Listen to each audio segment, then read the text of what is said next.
Today, I am joined by Lieutenant Colonel Yochai Guiski.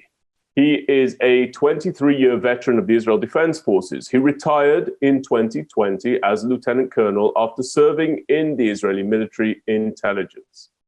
Yochai served in various roles, including within the coordination of government activities in the territories, or COGAT, Strategic Planning Division, and the Ministry of Defense, Politico-Military Directorate. He's an expert in international affairs, the Middle East, and national security, with hands-on experience in devising and executing strategic planning at the highest levels of Israeli decision-making. After his retirement from the Israel Defense Forces, he's published several articles relating to the US-Israel and US-Russia relations, which we'll be talking a little bit about today during this conversation.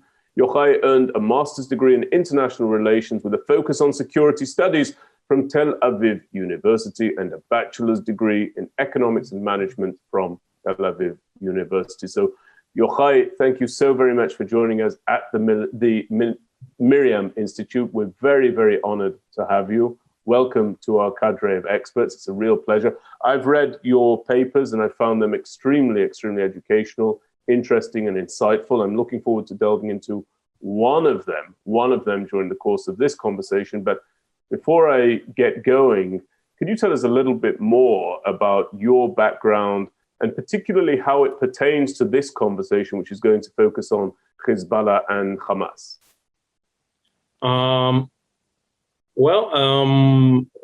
I live in Ramat Gan in Israel. With my wife and two small children. With what pertains here specifically is my intelligence background and my strategic planning background, which dealt to a large extent with Hezbollah and Israel's overall strategic situation. So I can comment on what is happening both from the IDF, from the blue side, and then from the red side, from what I know about Hezbollah. So I think it provides for a unique perspective because not a lot of people have done both sides of the fence. And I hope this something will be entertaining and insightful. Yochai, I would like you, please, to assess for us the takeaways of Operation Guardian of the Walls. What are some of the IDF's successes, please?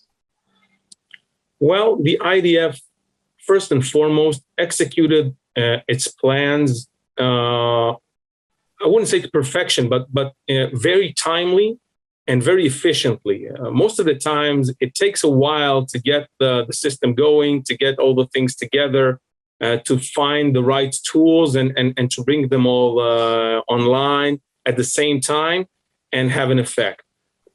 What the IDF did was, from the start, it hit the ground running.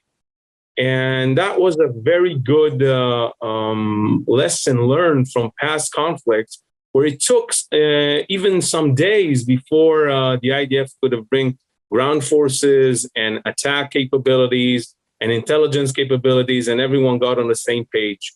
So that was a very good lesson.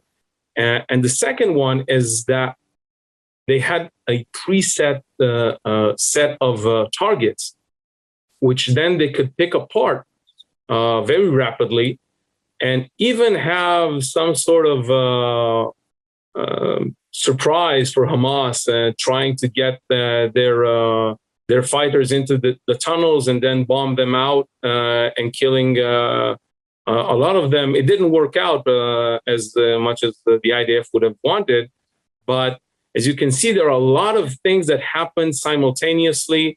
The IDF came prepared, came with a plan, and executed it very rapidly and very efficiently. That's a very good thing when you're dealing with situations of terror organizations that are working and operating from urban areas. So executing plans decisively, fast, and precisely is how you get those things. I would say you get the goals, you hit the mark, and you have achievements with regards to a very difficult situation to work at militarily, because you have to attack in highly sensitive areas. So having a plan and executing it efficiently is a very good thing. And you've made mention about the IDF not needing to crank into gear its response on this occasion. I remember in my own military service that there's usually a 24, 48, oftentimes 72-hour period of time before suddenly the reservists start to push back. And we all know that the reserves constitute the backbone in the case of a major conflict of the defensive capabilities and the offensive capabilities of the IDF. At least that used to be the case. Are you saying that that's no longer the case, that you're going to see in future conflicts a rapid response, rapid engagement, whether that involves the ground troops or not, we'll come to later, but you think that there's a turning of the page to be ready to go and to hit the ground running? Yes, I think that's exactly right. I think this is part of what General Kochavi did with the IDF. It's turning it into a much more agile force that can work very rapidly and not be constrained by the need to have reservists on, but to move on really fast and really precise. That's the plan. And I think that what happened in Gaza is a good example of how that can be executed to what I think the top brass of the IDF would be pleased with. So that's a good segue, Yochai. You've written in your article, and I encourage everybody to read the article. You've said the following, that now is the time to examine the wider implications of the latest chapter in the decades-long conflict between Israel and its enemies, especially vis-à-vis Hezbollah in Lebanon. So, Yochai, why is the aftermath of the Gaza campaign the right time to examine the threat and the IDF's response, the threat emanating from Hezbollah and the IDF's response to Hezbollah in the case of a future conflict? And the question may seem obvious, but as much as one might like to extrapolate from a campaign in the Gaza Strip, the enemy and the terrain, the circumstances, the geography, the international political viewpoint, everything is different when it comes to Hezbollah in southern Lebanon. So why does Gaza act as a good time, or the conclusion of the conflict in Gaza serve as a good time, an optimal time to examine what might happen with Hezbollah? Well, I would have to try and analyze it a bit differently. Please. Strategically, what you said is absolutely correct. The entire circumstances of Lebanon and Gaza are completely different. This is a country that has a terror organization within it and doing what it wants, a country that is in crisis, an economic crisis, and the world is trying to save it, while Gaza is an enclave ruled by a terror organization and is besieged from all around. Having said that, if you look at it from an operational view of how the army, how the IDF is going to operate, the problem seems far more similar, because in both cases, you have someone that is trying to rain fire on the rear, on the home front, from populated areas, and doing so while trying to exact a cost of IDF maneuvering into that area. That is the operational plan of both Hezbollah and Hamas. So the question is, if we did well in against Hamas and trying to dissect its logic and prevent it from doing what he wanted to do, and possibly doing something that would deter him, I think that would be a good comparison. And the other part is, can we look at what Iron Dome did, how we did on defense, not just offense? And this is a similar, and this is also a similarity. Although I would guess the mass of fire that would rain from Lebanon would be much more than what we've seen from Gaza.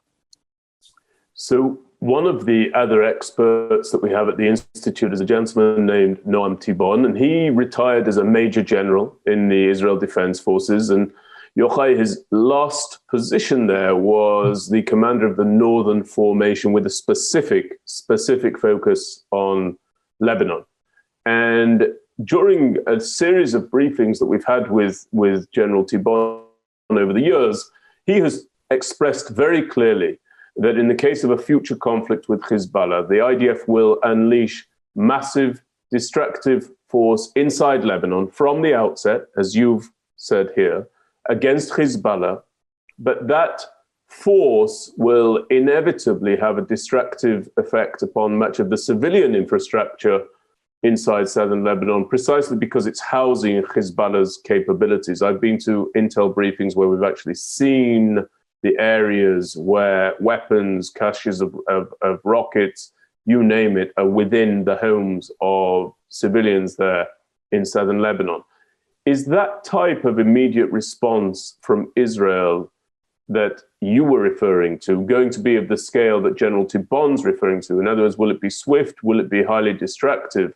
And you've actually written that based upon what took place in Gaza, Hezbollah should be very worried for its strongholds in Beirut and throughout Lebanon in the event of a future conflict. So will we not only see a rapid response, but will we also see a response that wreaks havoc even beyond strictly the Hezbollah dimension of a conflict in southern Lebanon? I would say these things. Even if the IDF were to target specifically, and there will be no collateral, no attempt even to try and target something that is not a specific Hezbollah military target, the level of destruction because of what and how they operate and where they embed their weapon systems, where they embed their headquarters, that alone would wreak havoc on Lebanon, even without considering dual use or something like that targets that may affect Hezbollah, but may also bring greater damage to Lebanon itself. So you don't have to attack anything but Hezbollah's weaponry to wreak tremendous havoc on Lebanon. And you don't have to target anything beyond that, and Lebanon would be mostly devastated. So I agree with General Tibon, but I'm saying it is because we are targeting lawful military targets that the damage will occur, not because we want to wreak havoc on Lebanon. It's because we want to take out the weapon systems, we want to take out the communication capabilities, we want to take out the logistical capability of Hezbollah to sustain its operations. And if you do that, then not much of at least southern Lebanon would be standing, unfortunately. Unfortunately for the southern Lebanese that are living with such danger amongst them. So simply put, one cannot target the communication centers, the weapons centers, the warehouses used by Hezbollah without destroying the civilian infrastructure within which those are housed. Is that correct? It would be, I would say it would be unfeasible, and it would be unfeasible to do something like that. I would just say if you attack a weapons cache holding missile, can you control what happens? Even if you try your very, very, very best at targeting. So and just to remember, you are doing so while they are firing thousands and thousands of rockets per day, not thousands of rockets overall like Hamas did, but per day at Israel. So they have to work very fast to take out the threat. They have to work very fast to take out those weapon caches, and that would create a lot of damage, a lot of collateral damage, unfortunately, as a result of dealing with, as I said, lawful military targets. And you know, we should mention there's an endless amount of apology made by spokespersons, official, non-official, with regard to the collateral damage caused on the side of our enemies. the reality of the matter is that those enemies, particularly Hezbollah, they are specifically targeting Israel's citizenry, our civilian infrastructure, our innocence. One of the things I always like to express, Yochai, is that there's oftentimes made the fallacious argument that the rockets coming from Gaza are harmless because the Israel Defense Forces has the opportunity to target and pinpoint its strikes. It's precisely because the rockets are indiscriminate, precisely because at the point of launch, Hamas and Palestinian Islamic Jihad know that they have no control over whether they will land on civilians or soldiers or military installations or civilian infrastructure, that these weapons are so dangerous, so deadly, and were it not for the Iron Dome, of course, and passive defense, would cause much more damage in the home front for the state of Israel. Now, I'm going to talk about a number of things that you touched upon in your article that are very close to my heart, very close to the heart of the Institute. But there's one that's personally of interest to me, even beyond my work at MirYam, and that is the fact that the IDF did not perform a ground maneuver yet again inside the Gaza Strip. Those are your words, that the IDF did not perform a ground maneuver yet again. And then you go on to say the following. You say that Israel's reluctance to get into a ground maneuver in Gaza, despite the intensity of the conflict, will surely be perceived as weakness or at least hesitation in dealing with Hamas and Hezbollah's ground capabilities. Now, Yochai, you and I spoke in advance of this webinar, and I said to you that for years I've called for a ground incursion, a major ground incursion into the Gaza Strip. I was calling for it when such an incursion would have been one into which I would likely possibly be drafted. So I meant what I said, and I said what I meant.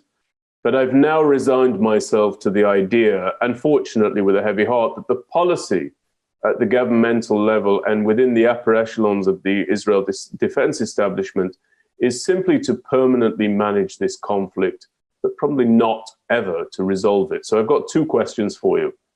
Can a threat such as Hamas be effectively and conclusively countered in the long term without a ground incursion? That's question one, Yochai. And question two, if air power is predominantly what we intend to use, is that what we will limit ourselves to in Lebanon? And if so, will that also prove to be somewhat ineffective? So those are two questions I'd like you to tackle, if you would. And also, Yochai, this is your first time here on the Institute. Feel free to disagree with me. If there's anything that you feel I'm wrong about, mistaken about, or reading incorrectly, we love to hear that from you as well. I would say that one observation before I answer your question. The issue of going into a ground maneuver in Gaza is not just about what are your aims, what are your targets, what do you want to get out of the operation. It is the question of what do you consider and what do you think the world would accept, because a ground war in Gaza that is designed to topple Hamas would be probably long, would be probably very, very destructive. And it would take a lot of lives, both on our side and on Hamas, on Hamas' side, and on the Gaza population, probably. So if we got, I would say, the firestorm of criticism in 11 days, where we were just using the most pinpoint campaign that has ever been made. So 100% of what we used in Gaza were PGMs, or precise guided munitions. 100%. This is something that I don't know if any other armed force has ever done on a campaign, on a major campaign. And we still got, I would say, our backside handed to us by the press and by the media and by politicians on various places on the globe.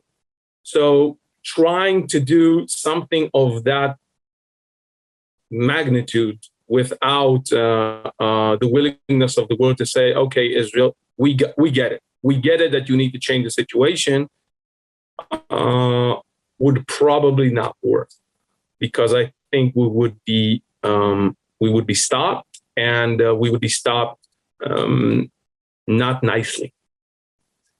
Now, the question is, now for your first question on the ground maneuver, I have written an article about it in Israel in Hebrew, which I have suggested how to do a ground maneuver in a way that would maybe achieve the target without a major destruction of Gaza.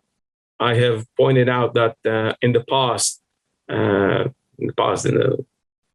years ago, when faced with the IDF around Beirut, Yasser Arafat decided that he would go into exile and left the city with his fighters to avoid the major destruction that would rain on him on the city. And I said that is after a month-long siege on that city. I would argue that maybe we would not have to go inside Gaza and root out Hamas in every street if Hamas were persuaded as a way by our military force that maybe leaving Gaza would be better for Gazans and better for Hamas. But that's my out-of-the-box thinking, and as I said, I didn't prepare for that question, but you raised it, and I wrote about it. So the second question, if you can remind me, just one moment. You have actually answered something that I want to get to. You're saying that in your assessment, and you're a military intelligence analyst by professional training and experience, a ground incursion does not have to be removed as one of Israel's options. Is that correct?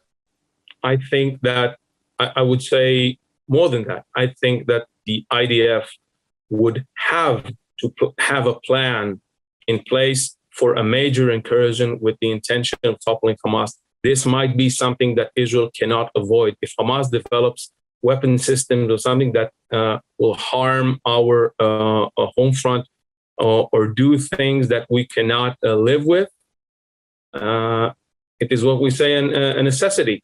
We might have to do that, and if something like that were ever to happen, you'd need a plan, and you would need to prepare for that plan. Much as the IDF did execute a plan that it prepared in advance within this operation. A plan of this magnitude would have to be planned, and they would have to be exercised. The whole thing of how you prepare for a. And so the second part of my question, and I want to get into how the media campaign might affect our abilities to operate in Hezbollah, but in southern Lebanon against Hezbollah. But before I get to that, the second part of my question was quite simply, and you may have answered it, but I'll ask for a more direct response if I can. If air power is all that we will use in future conflicts, or predominantly what we're going to use, is that what we will limit ourselves to inside southern Lebanon? Okay, if it's all we're using in Gaza, is that what we'll limit ourselves to in southern Lebanon? And if so, will that be effective? I don't know because if you were seeing the article just written by the head of the IDF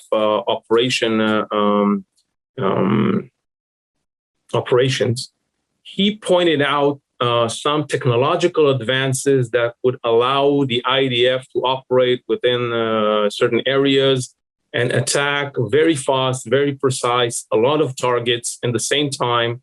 And that would make a ground maneuver and our defensive system far more capable and far more... in southern Lebanon. I would say that if you have something like that, then a maneuver, an incursion into southern Lebanon, and into Gaza would be far easier, militarily speaking. I'm not saying it strategically, because of all the damage that it would incur on the other side. But if you would have those kind of system in place, and according to what he's saying, this is the future, I would say that a ground incursion would be decisively on the table.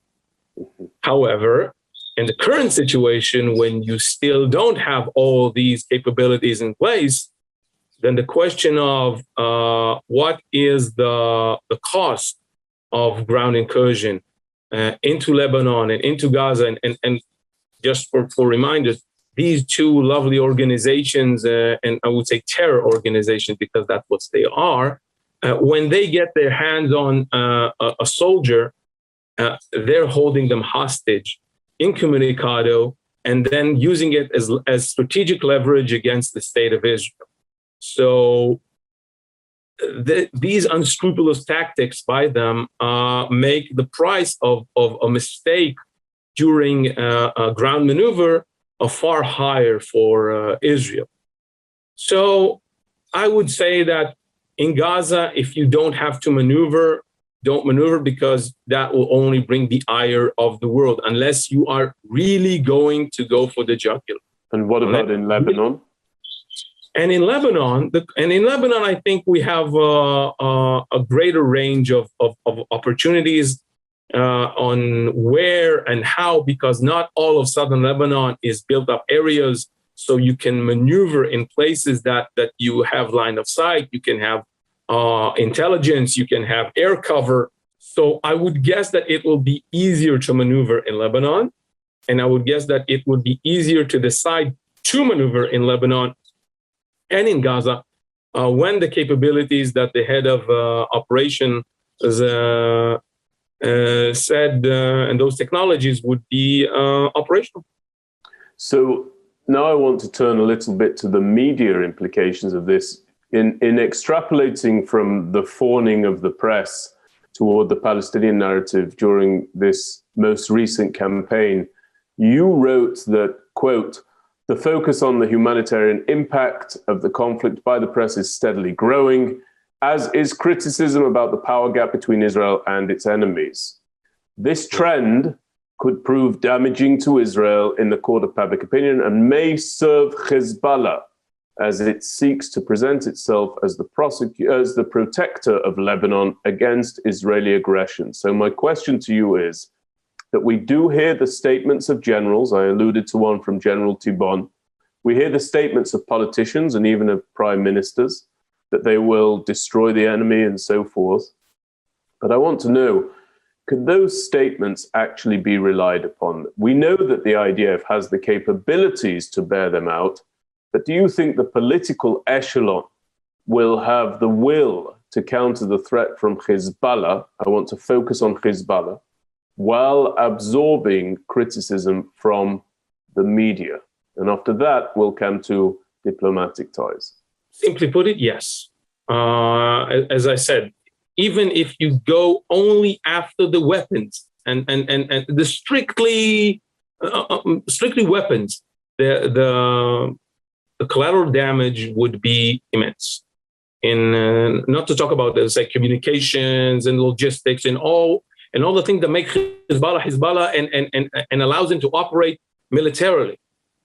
So I don't think there will, for 1 second, that there will be any leader in Israel that would say, don't attack the weapon caches, don't attack the missile silos, don't attack all those things that are raining down hell on our home front.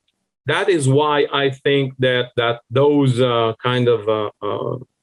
the destructive element of that would be very, very present.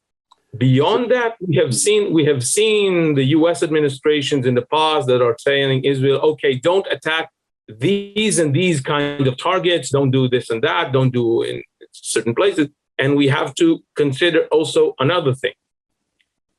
When Israel is operating in the northern arena in Lebanon, there is usually cooperation with foreign militaries and foreign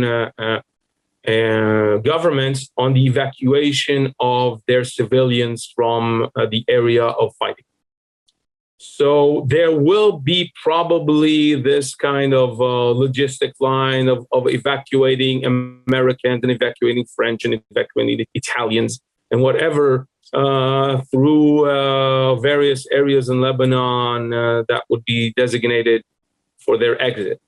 So that would complicate things further, but it would also create the understanding within these countries, probably, I would say, that Israel is trying its best it's very best not to hurt civilians. And when it has the opportunity to allow civilians to evacuate, to leave the areas that will be severely damaged because we are taking out the missiles that they're firing on us, I would hope it would mitigate just a little bit of the damage and of the vitriol that will be rained upon Israel during and after the war. So even more important than the media coverage, of course, at least in my assessment, is the relationship between Israel and the United States. And you have expressed very clearly, and this is something that we at the Institute, and even with our predecessor, Our Soldiers Speak, we've seen coming down the pike for a long time. There's no surprise here. There are cracks in the support for Israel in the United States of America, in the mainstream media, at the grassroots level, in the liberal, progressive sections of the political field, and most worryingly, in Congress. It makes, this is you speaking here, it makes Israel far more susceptible to international pressure and or retaliation because of its growing dependence on America for weapons, systems, and political support. And to our audience, I want you to listen carefully to what Yochai wrote here. I'm going to read just an excerpt from it. Quote, US senators and members of the House of Representatives appear ready to stop Israel from acquiring American weapons, or at least make it much harder. The overall implications could affect the way Israel would be able to fight in Lebanon and defend itself in terms of duration, targets, and forced ceasefires. Now, while you have said, Yochai, that you deemed the Biden administration to be supportive of Israel, you obviously have an issue with what's going on that wing of politics, the Democratic wing of politics. Can you tell us how this erosion of support that you've written about affects Israel's freedom of operation inside southern Lebanon in the event of a third Lebanon war? Step away from the media aspect. Talk to us about the retaliation you've spoken of. Talk to us potentially about sanctioning, the lack of delivery of weapons systems, any of that you'd like to educate us on. The power of the United States is immense when it comes to how important it is to Israel and what it can achieve. When we're looking at a war in the north, what the question that is always on our mind is, what happens next? What happens when we end this? And then the value of the US is immeasurable.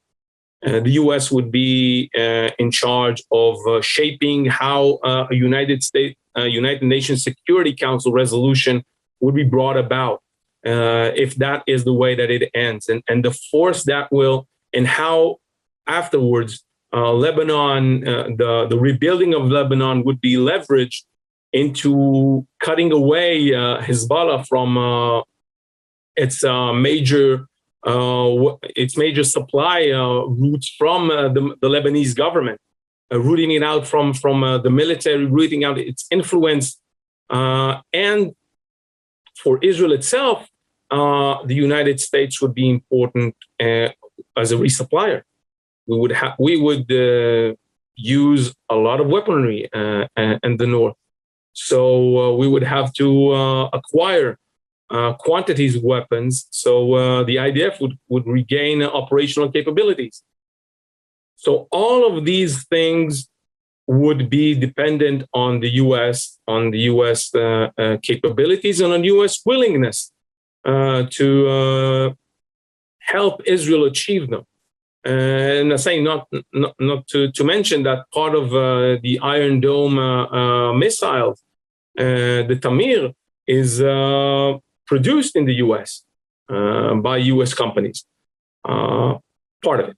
So everything that goes to post-war stature, the U.S. has an involvement in it. And if some senator places a hold on certain weapon systems, certain needs of Israel, this could create complication. If the willingness to be proactive and applying certain, let's say, protocols that are between Israel and the United States on the issue of resupplying, if those are operated more sluggishly, it would impact how Israel and the IDF would be resupplied and ready for the next war. And that would also impact our deterrence in the meantime, when our enemies know that we have been partially depleted and may think that that is a good time to do certain things while Israel is recovering. All of that is dependent on the U.S. And the question is whether the U.S. would be willing to be forthcoming, to do it in a way that is conducive to Israel, that is supportive of Israel, or will it be with strings attached? The question is, and what we look at, and the answer is, I don't know. We have had not such a good example during the Obama administration, where during Operation Protective Edge, the U.S. decided that it would take its time with certain requests from Israel, and it then it wasn't the best of things.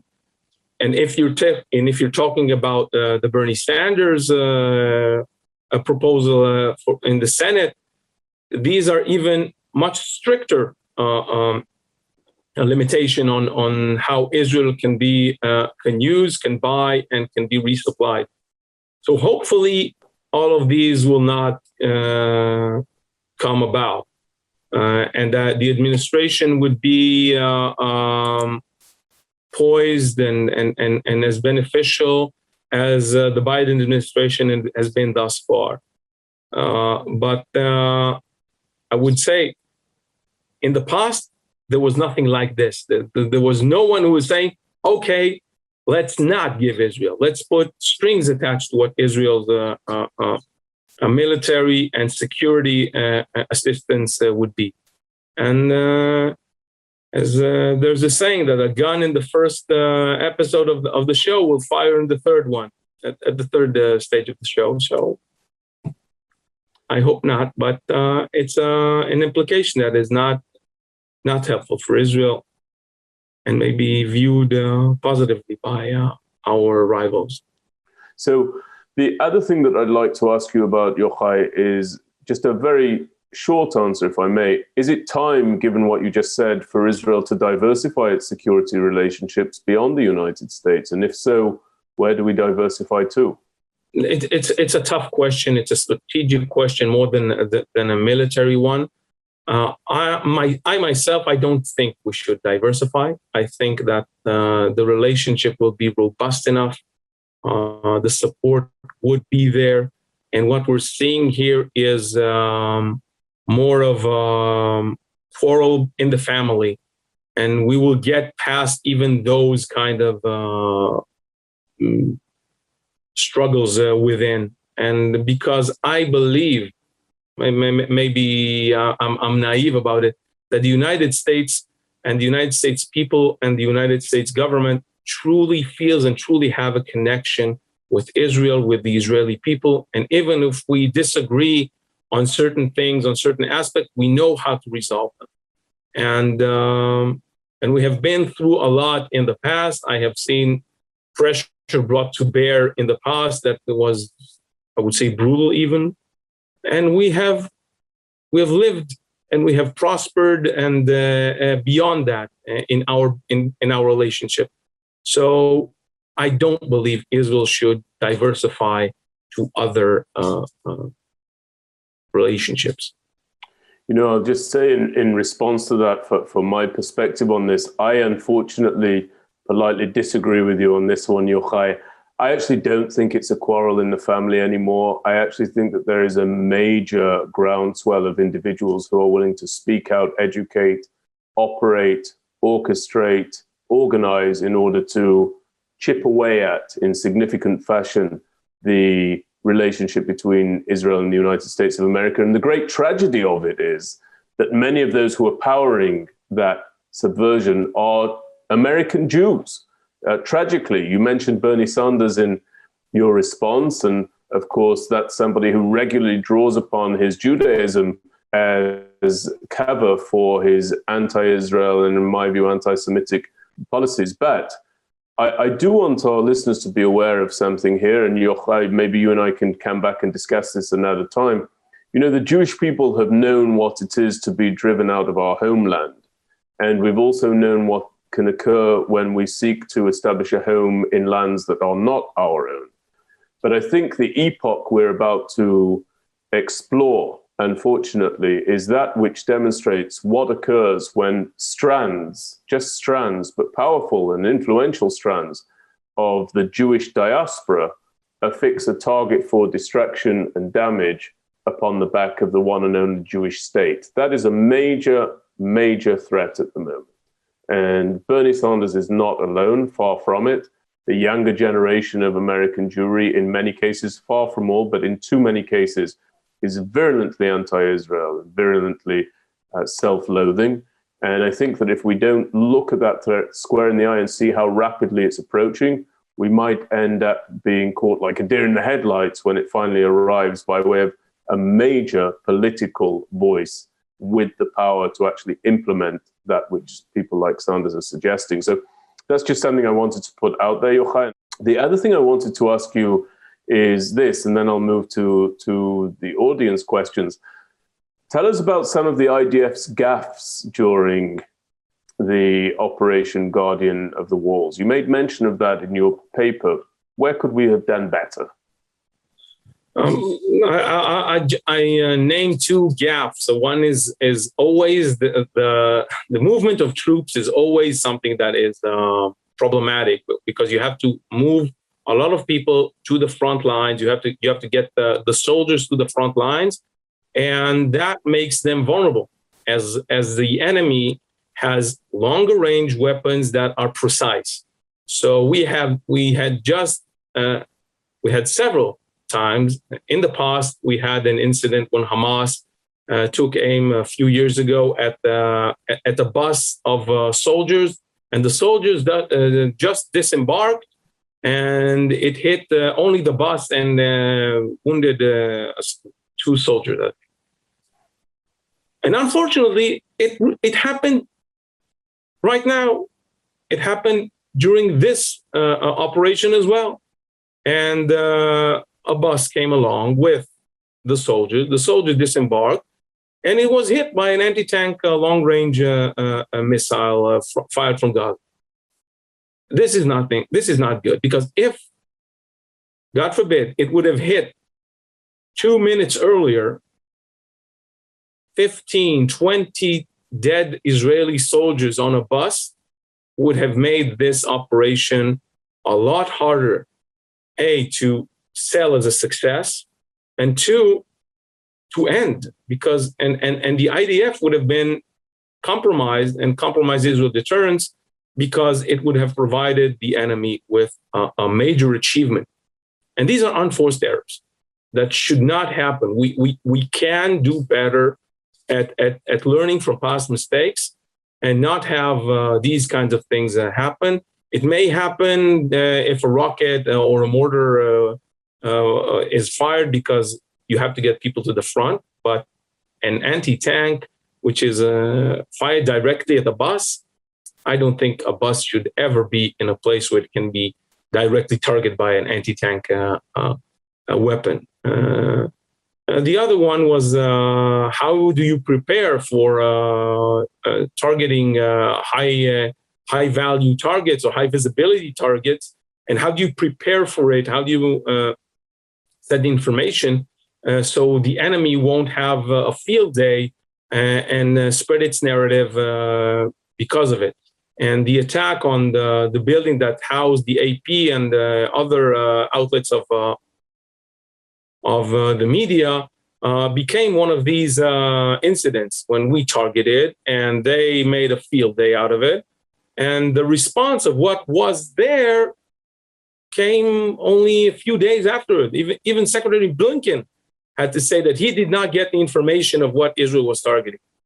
I don't think that was the best of how you operate and how you release information and how you help the fight in the middle. So we have a question here from Julian, and he asks, how is it that Hamas was able to manufacture and or procure so many rockets, some of which were advanced, while under a partial blockade? Unfortunately, what is happening is that Hamas is able to reproduce some of the weapons and reuse or retool. Let's say that you let into Gaza pipes for irrigation. So those pipes would be then repurposed by Hamas to make rockets out of. And they are smuggling them within, and they are smuggling when Israel gets humanitarian, I don't know, any humanitarian cargo into Gaza over the years. Some of it was, and you even saw Israelis helping Hamas in this and for money, and getting contraband into Gaza. Would it be communication capabilities, surveillance capabilities, and the basic materials that are used for making the bombs? You cannot have that. They don't have iron or steel in Gaza. You need steel for reconstruction. So if you put steel into Gaza, even under UN supervision, and then only a fraction of a percent of it is gone, or 2% of it is gone, it's enough to make rockets, a lot of rockets. Don't we also have a problem with the Egyptians allowing contraband in? Yes, but Egypt has done a good job of trying to close that gap. Under President Sisi and under his understanding that the connection between Gaza, Hamas, and other Gaza terror organization, and the Islamic State in the Sinai, that was very bad for Egypt. That produced a lot of casualties to the Egyptian armed forces in Sinai and other way in other places in Egypt. So they cracked down on it, and they're doing better. I don't think they are. It's sealed, and there probably is a way through Egypt into Gaza, but it's much less than what it used to. So, Yochai, my two last questions in the 5 minutes we've got remaining. You weighed in during this most recent conflict. There were American chat show hosts who decided that they were experts on the Middle East, and they pilloried and attacked and defamed and delegitimized Israel and the IDF. And you, as a military intelligence officer, felt compelled to weigh in on this one in particular.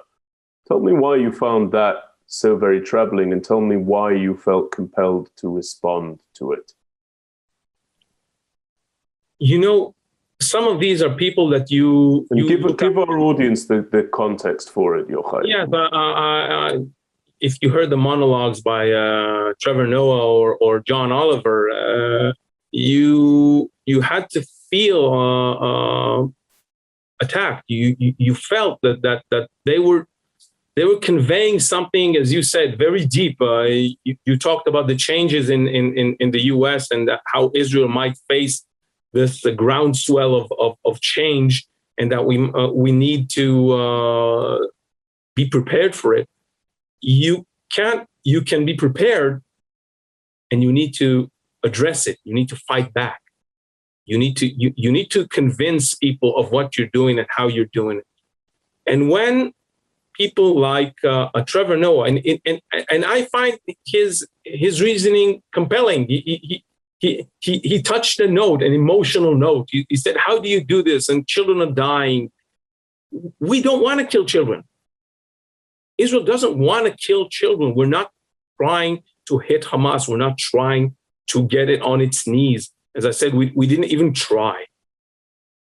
So not trying to even understand what is the question, what is the problem that Israel is facing, I think it's obtuse. It's something that people don't even try, but they're going into the motion of saying, oh, dead children, Israel responsible. Yeah, we don't like that, so Israel is at blame. And I'm saying, hold your horses here for a bit.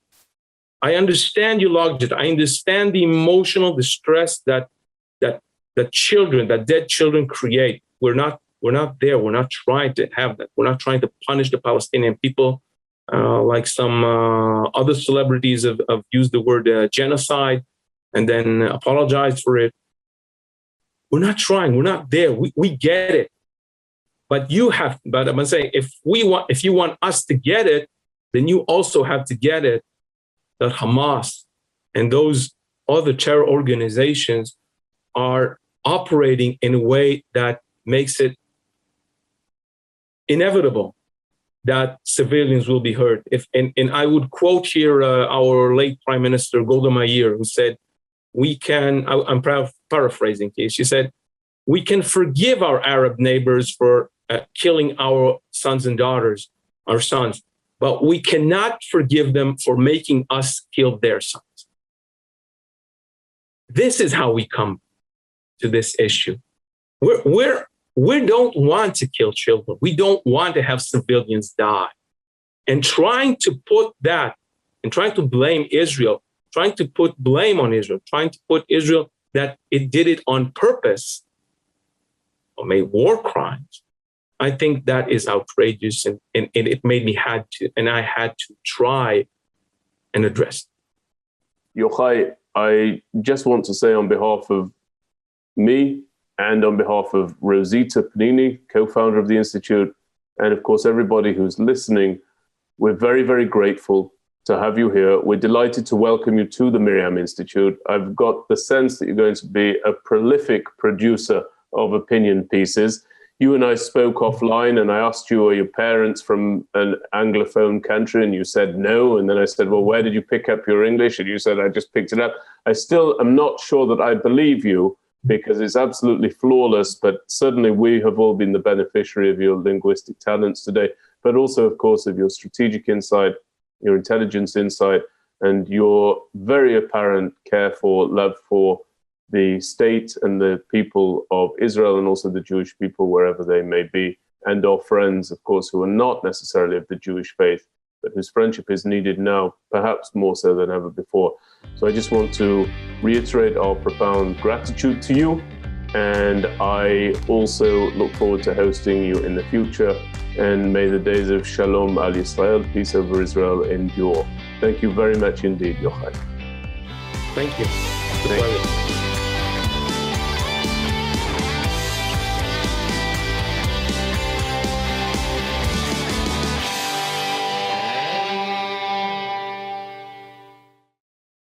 We would be pleased to send a complimentary DVD of this program to anyone who wishes to support JBS with a tax-deductible gift of $36, double chai or more. Simply visit the JBS website at jbstv.org and click on the Donate button to make a donation by PayPal or your credit card.